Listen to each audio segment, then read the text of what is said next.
In 1953, Shane brought to life a mythical vision of the American West, complete with sweeping vistas and emotionally intense shootouts that would forever leave its imprint on the hearts of moviegoers.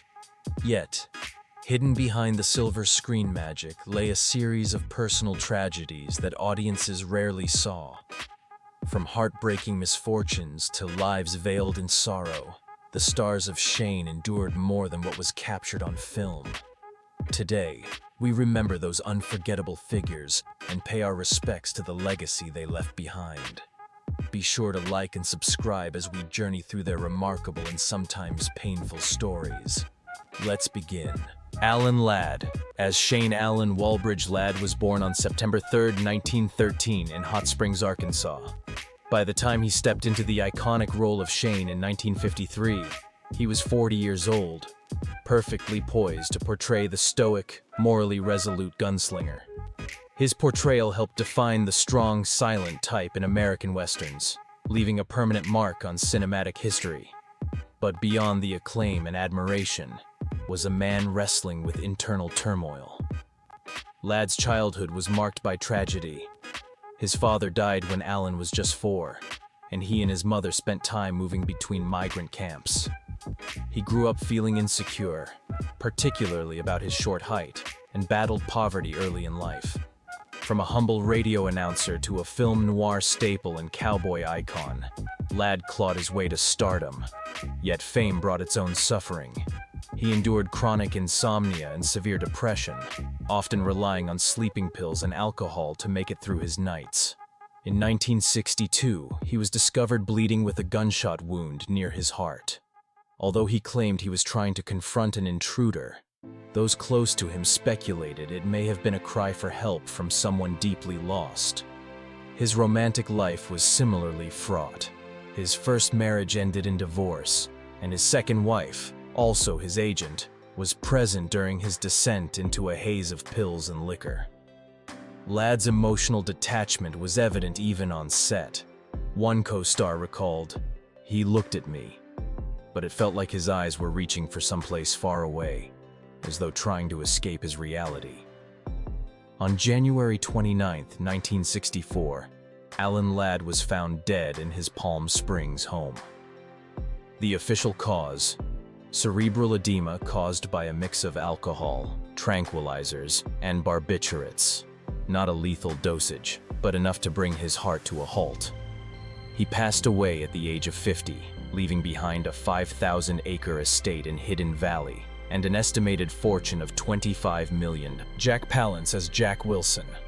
Jack Palance was born on February 18, 1919 in Latimer Mines, Pennsylvania.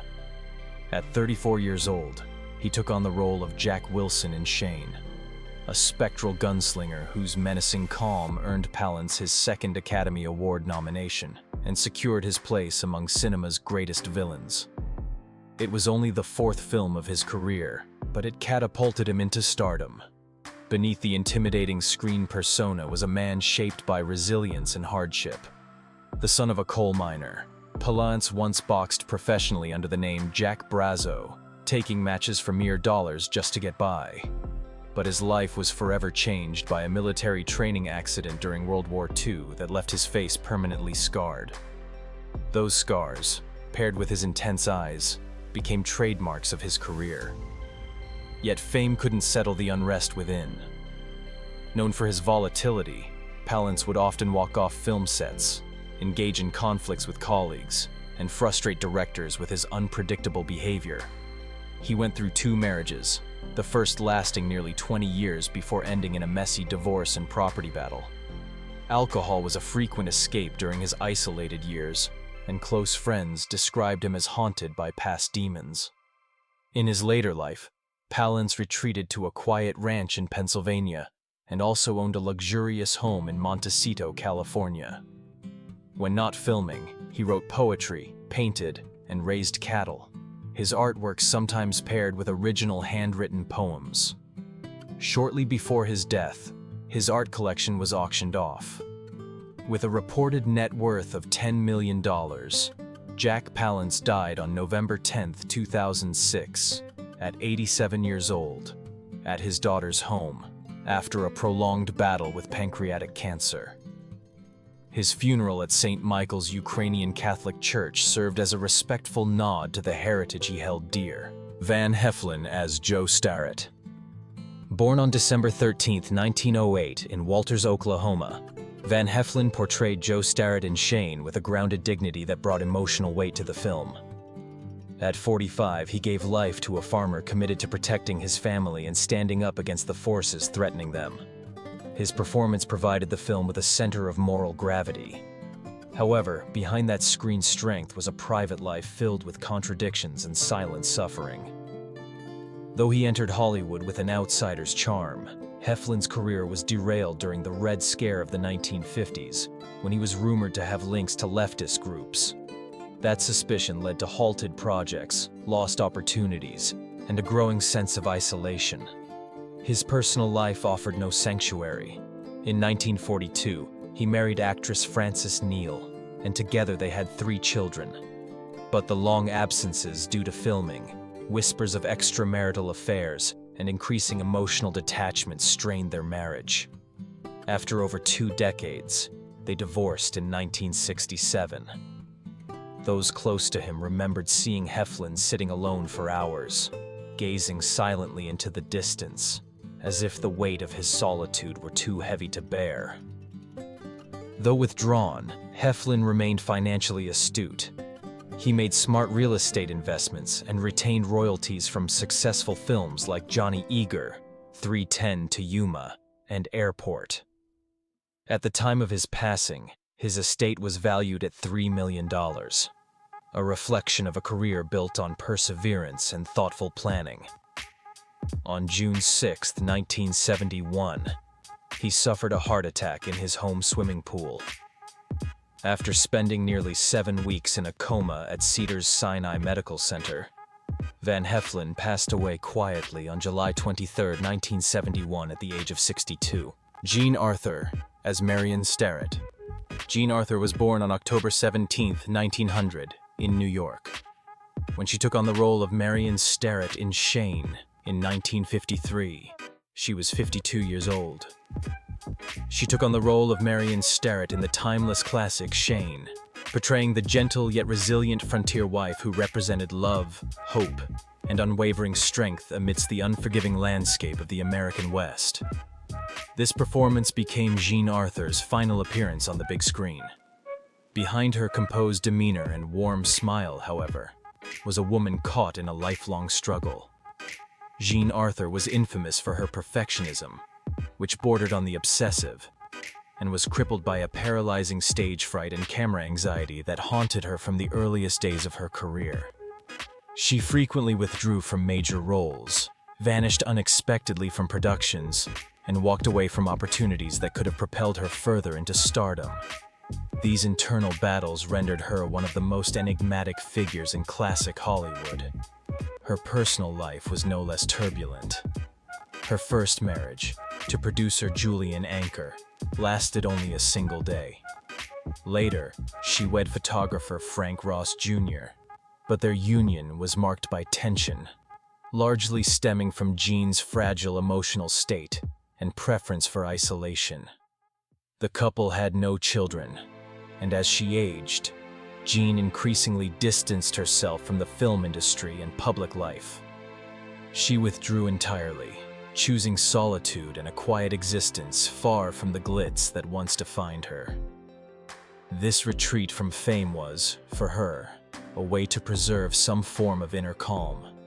Although she left the screen decades before her passing, Jean Arthur remained financially stable due to savvy investments and residuals from her popular films such as Mr. Smith Goes to Washington, The More the Merrier, and Shane. At the time of her death, her estate was valued at approximately $4 million, an impressive fortune for someone who had spent more than 30 years outside of the spotlight. Jean passed away peacefully on June 19, 1991, in Carmel, California, at the age of 90. She was a symbol of the golden age of Hollywood, who spent her life eluding the very fame that made her unforgettable. Elisha Cook Jr. as Stonewall Tory. Elisha Van Slyck Cook Jr. was born on December 26, 1903, in San Francisco. When he played Stonewall Tory in Shane in 1953, he was 49 years old. His character, a brave yet ill-fated frontier farmer, was gunned down in a scene that left a lasting impression. Though small in stature and mild in demeanor, Cook's portrayal captured the heartbreaking courage of a man choosing to stand against evil. That vulnerability mirrored aspects of Cook's own life. His breakout role came in The Maltese Falcon, 1941, where he played Wilmer Cook, the wide-eyed young killer. Unfortunately, that success became a double-edged sword, as it typecast him in roles where he was regularly beaten, strangled, or shot, usually within moments of appearing on screen. Cook once lamented, with a hint of bitterness, that no actor had died more on film than he had. Behind his weary screen presence was a man who had given decades to an industry that never truly celebrated him. Though he acted for 60 years and appeared in over 150 productions, Hollywood seldom granted him leading roles or major recognition. His private life mirrored his professional disappointments. His first marriage, to singer Mary Lou Cook, ended after 13 years. His second marriage, to Peggy McKenna, was equally unstable. The two divorced in 1968, remarried in 1971, and stayed together until Peggy's passing in 1990. Childless and with few lasting ties in the entertainment world, Cook faded into obscurity. He chose a reclusive life, retreating to a remote cabin in the High Sierra Mountains. There, he found solace in fishing and nature, occasionally surfacing for small roles before disappearing once again. Despite the lack of stardom, he managed to amass an estimated $2 million through his persistent work. On May 18, 1995, Elisha Cook Jr. died from a stroke in a nursing home at the age of 91. He was the last surviving member of the Maltese Falcon cast and a lasting figure in the era of film noir. Brandon DeWilde as Joey Starrett. Brandon DeWilde was born on April 9, 1942, in Brooklyn, New York. At just 11 years old, he delivered an unforgettable performance as Joey Starrett in Shane, 1953, capturing the audience's heart with his innocence and his tearful plea, "Shane, come back." That line etched itself into cinematic history, and Brandon became the youngest actor at the time to be nominated for an Academy Award for Best Supporting Actor. While it seemed that his future in Hollywood was all but guaranteed, the reality was much more troubling. As he entered adolescence, Brandon struggled to evolve beyond the shadow of his childhood role. His youthful appearance worked against him, trapping him in the image of the child star long after he had outgrown it. The transition to adult roles was difficult, and his once promising film career gave way to a string of forgettable television appearances. Frustrated, Brandon once expressed his desire to quit acting altogether until he was old enough to play a man stuck in midlife. Emotionally overwhelmed, he turned to alcohol and drugs in an attempt to fill the void created by fame's heavy expectations. His personal relationships were no refuge either. His first marriage dissolved into heated disputes, though he did have a son from that union. His second marriage, to Janice Garrow, was tragically short-lived, lasting just a few months before disaster struck. Brandon had recently turned his attention to music and began recording with friend and musician Graham Parsons. They had high hopes for their collaboration, but the project never came to fruition. On July 6, 1972, while driving to a concert in Denver, Brandon lost control of his camper van, which crashed into a guardrail and overturned. He suffered catastrophic injuries, including a broken neck and multiple fractures. At 7:20 p.m., he died at the hospital at just 30 years old. Originally buried in Hollywood, his remains were later moved to Pine Lawn Cemetery in New York to rest closer to his family. He left behind around $2 million in assets and a legacy filled with youthful promise and poignant tragedy. Edgar Buchanan as Fred Lewis. William Edgar Buchanan II was born on March 20, 1903, in Missouri. In Shane, 1953, He appeared at age 50 as Fred Lewis, a dependable farmer who fearlessly stood against the land barons trying to take over the valley. Though his role was brief, Buchanan's performance resonated with decency and integrity, reflecting much of who he was in real life. A man of quiet strength and deep character, he was raised in a middle-class household where his father practiced dentistry. Though Edgar's heart was always drawn to the stage, family expectations nudged him toward a dental career. While pursuing his dental degree in Oregon, Edgar secretly enrolled in acting classes. After graduating in 1928 and marrying his childhood sweetheart, Mildred "Millie" Spence, he tucked away his theatrical dreams to raise a family and run a dental practice.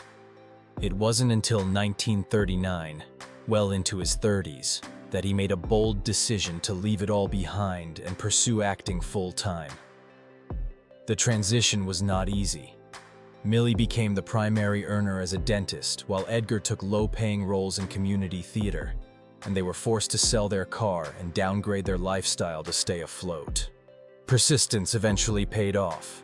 Over the next 4 decades, Buchanan became a staple in American television, most notably for his role as Uncle Joe Carson in Petticoat Junction, Green Acres, and the Beverly Hillbillies. He crafted a persona beloved by audiences across generations. His later years were spent in comfort, surrounded by family and supported by decades of steady work and wise financial decisions. Yet with every achievement came fresh sorrow. Despite Millie's unwavering support, Edgar was hardly ever home, and the emotional distance between them quietly widened over time. Their adopted son, Buck, once remarked that his father appeared on television more than he did at the dinner table. Edgar himself once confessed he had grown weary of being pigeonholed into quirky or humorous roles. He longed to take on more serious, dramatic parts that challenged him as an artist. This internal tug-of-war between his career and personal desires forced him to live a double existence, one where he was adored by audiences as a cherished TV character, and another where he wrestled with solitude as a husband increasingly lost in the shadows. On April 4th, 1979, Edgar Buchanan passed away at the age of 76 in Palm Desert, California. The cause was a severe stroke, complicated further by pneumonia. He was laid to rest at Forest Lawn Memorial Park in Hollywood Hills.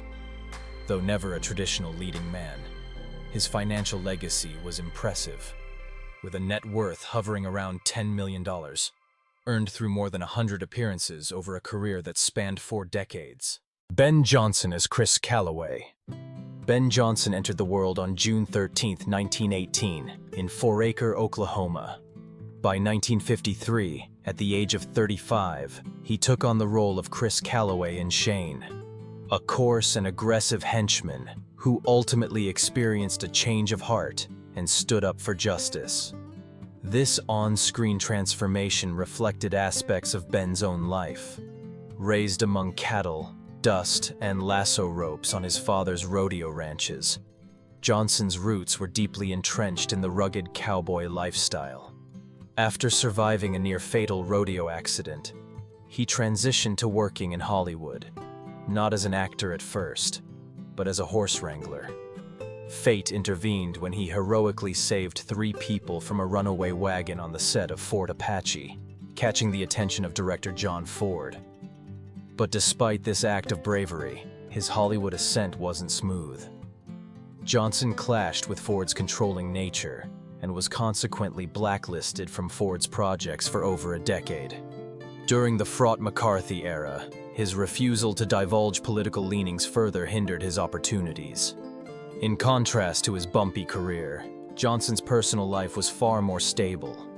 He married Carol Elaine Jones in 1941, and they remained devoted to each other for more than half a century until her death in 1994. Although they had no children, their bond endured.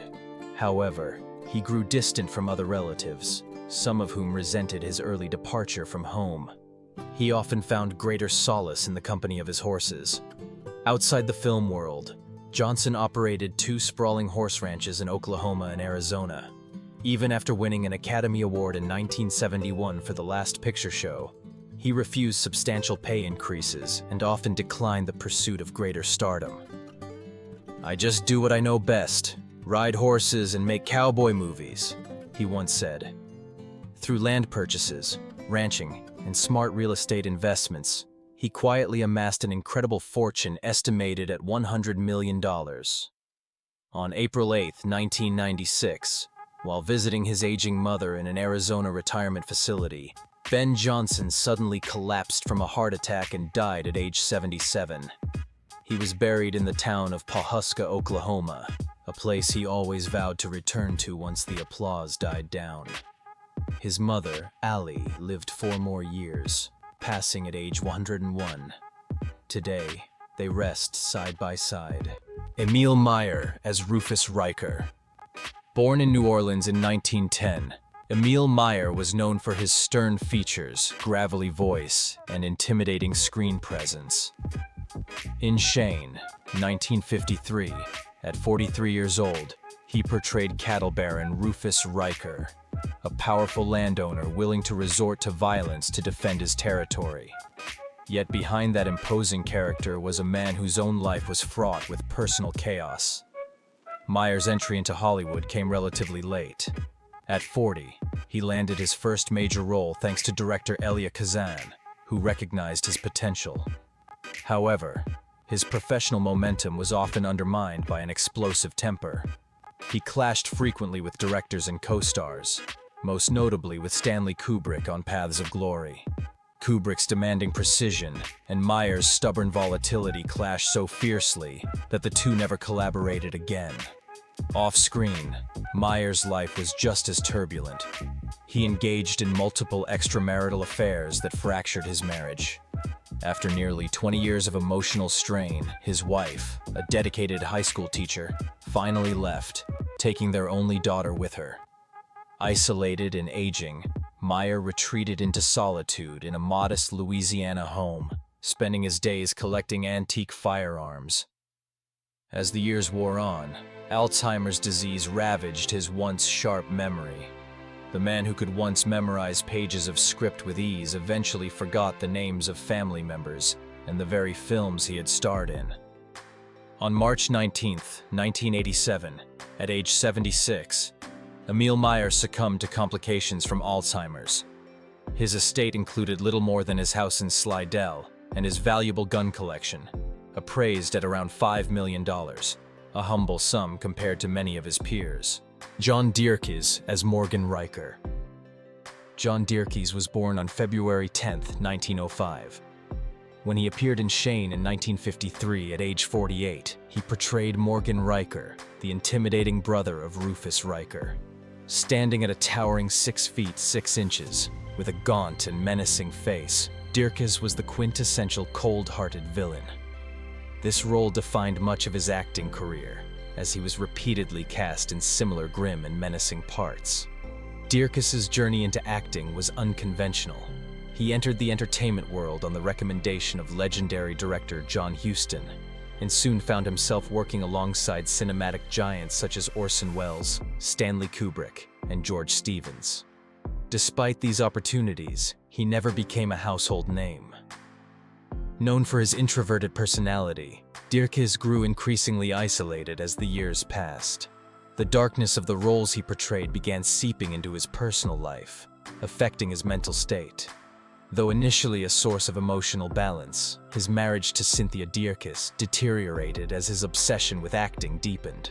His emotional detachment and constant absence at family milestones created a wedge between him and his wife, who later described him as distant and controlling. His relationship with his children also frayed, and he spent his final years avoiding the press and retreating from public view.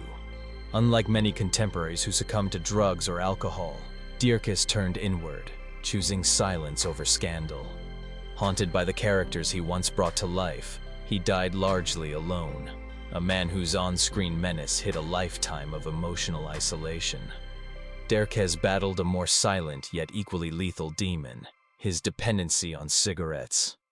A lifelong chain smoker, His habit gradually led to a debilitating case of emphysema that sapped not only his physical strength, but also the distinctive voice that had once defined his cinematic presence. On January 8, 1975, he passed away in Los Angeles, just shy of reaching his 70th birthday.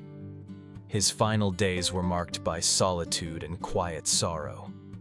His estate consisted of a weathered home in Santa Monica and an assortment of rare personal possessions, totaling around $2 million, a modest amount compared to the deep emotional legacy he left behind in the Hollywood landscape.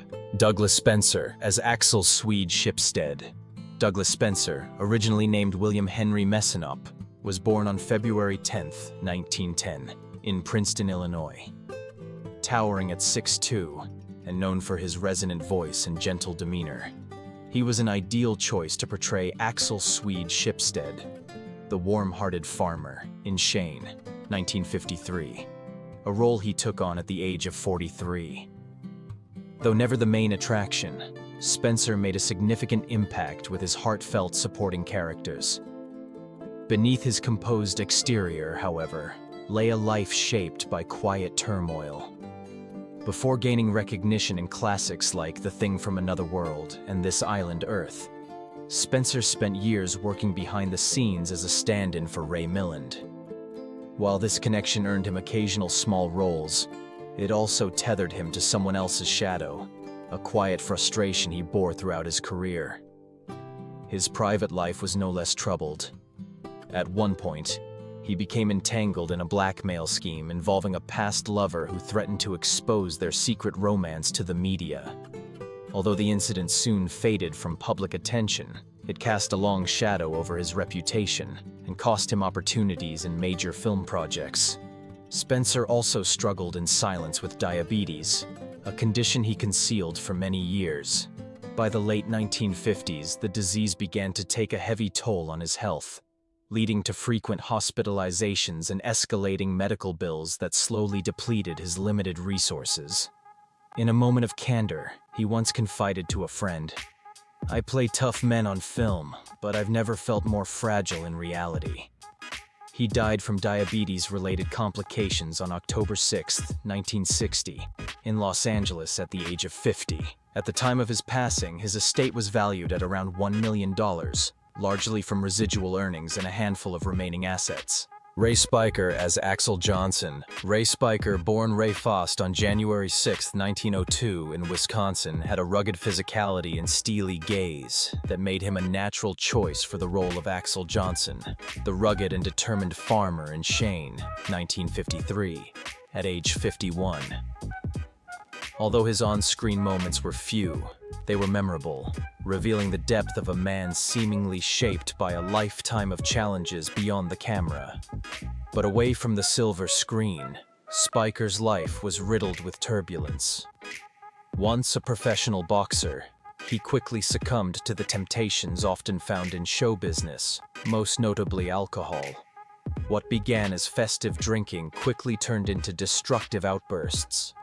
In one notorious incident, he was forcibly removed from a Hollywood bar following a violent altercation that resulted in 3 people being hospitalized. The fallout was swift, and several prominent studios blacklisted him. His personal life mirrored the chaos of his public persona. After enduring 2 failed marriages, Spiker found himself emotionally adrift, never able to bridge the gap with his estranged children, whom he rarely mentioned in public. A fellow actor once remarked, "Ry could land a punch and deliver a solid performance, but he never figured out how to hold on to love, not even from his own family." In his final years, Spiker withdrew into a modest California home, far removed from the spotlight that had once illuminated him. He died on February 23, 1964, under murky circumstances that the press never fully explored. At the time of his death, he left behind an estimated $500,000, derived mostly from the value of his home and minimal savings. Edith Evanson as Mrs. Shipstead. Edith Evanson, born April 29, 1896, in Tacoma, Washington. brought warmth and resilience to her portrayal of Mrs. Shipstead, the stoic and enduring wife of a Swedish farmer in Shane, 1953, a role she embodied at the age of 57. Though her part was secondary, her performance added emotional depth to the film and showcased her signature realism. Before pursuing a career in acting, Edith had worked as a courtroom reporter, honing a sharp eye for detail, an asset that later translated seamlessly into her screen work. In 1923, she married Morris Otto Evanson, but the marriage, though enduring, remained childless and increasingly distant. Throughout the 1940s and 1950s, she appeared in numerous supporting roles, ranging from stern landladies to no-nonsense maids, sharing the screen with the likes of Spencer Tracy, Joan Crawford, and Orson Welles. Yet, Edith was not without controversy.